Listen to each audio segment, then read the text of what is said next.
Tip, कशीही परिस्थिती असो चांगलाच विचार करायचा. आयुष्यात ना 2 प्रकारच्या परिस्थिती येतात.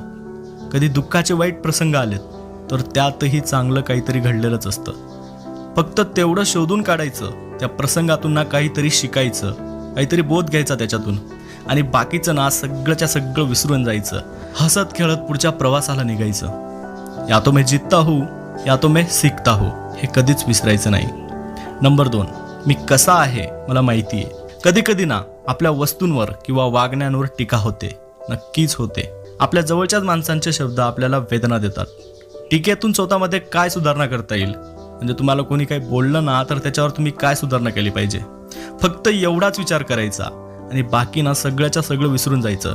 बाकी त्याविषयी जास्त विचार नाही करायचा, जास्त चिंता नाही करायची, जास्त चर्चा करण्यात वेळ घालवायचा नाही, फार लोड घ्यायचा नाही. सरळ सरळ या गोष्टींना तुमच्या डोक्यातून डायरेक्टली डिलीट मारून टाकायचं.